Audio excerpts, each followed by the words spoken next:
inversions, what their functions are. Let's get started. Okay, so last time we talked about chords, right?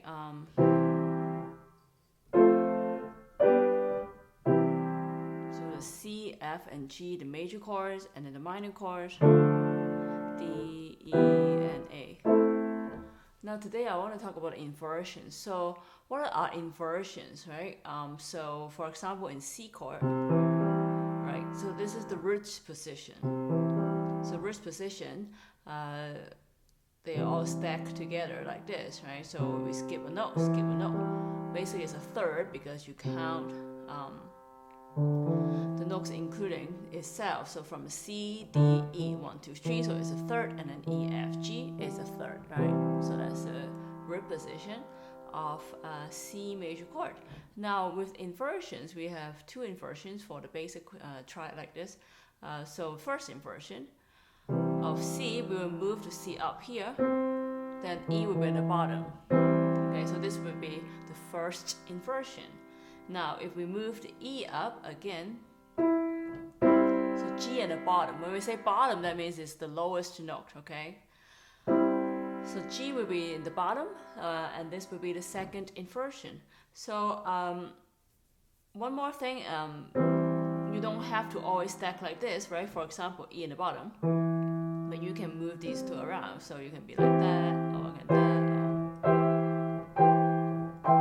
As long as it's E in the bottom and we have any of the C, E, G in the top, then would be the first inversion. Same as G, the second inversion, right? G in the bottom, so you can be right any combination of the C, E, G in the top, right? Doesn't have to always be like this, okay? So now why do we have to use inversions instead of just root position? Well, so for example, if we have been doing C, F, G, C,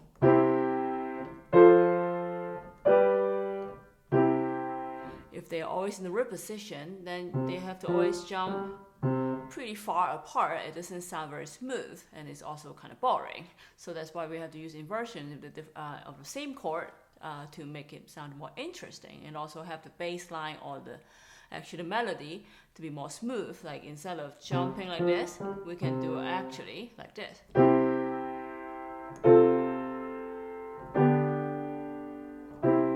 Or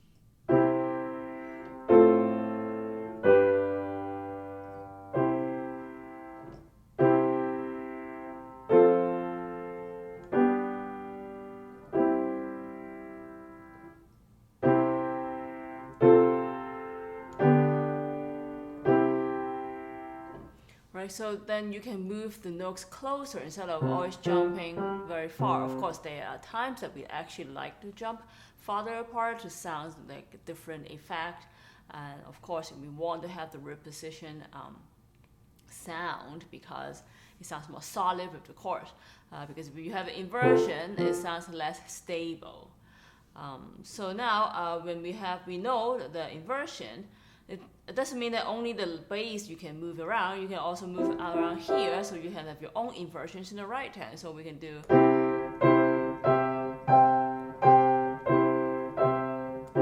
right. So you can still keep the root position, like keep the root, and then you can move around with different inversions.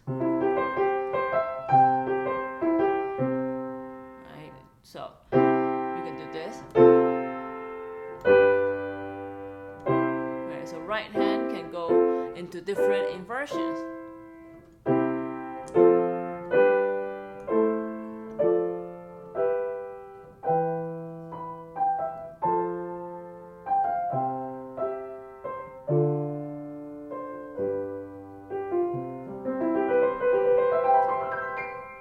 So then you can do a lot of different inversions or root positions, or kind of mixture of both, and it will make it sound pretty cool.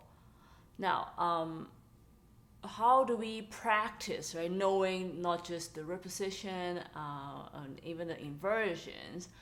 So first thing I would teach my students to do is actually just do the root position.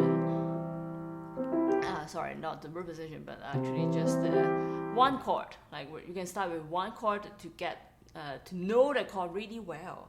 So for example, let's say C, right? I probably talked about it last time, but just focus on one chord.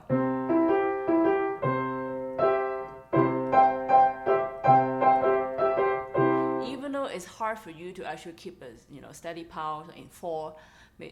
At the beginning, it may not matter that much because you just want to know the notes.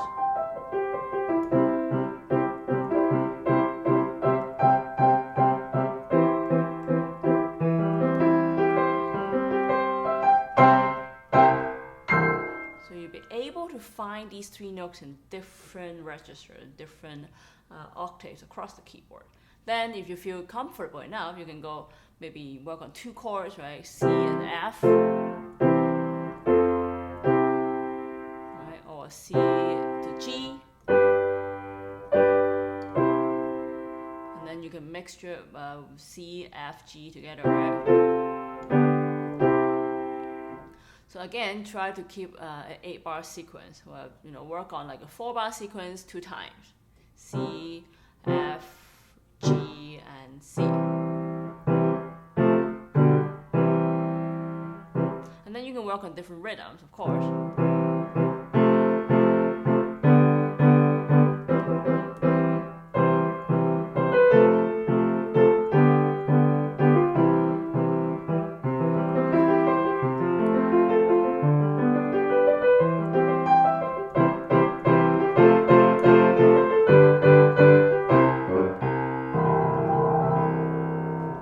So until next time, this is Therese Wong. I hope you will have fun at the piano and check out more videos later. Cheers!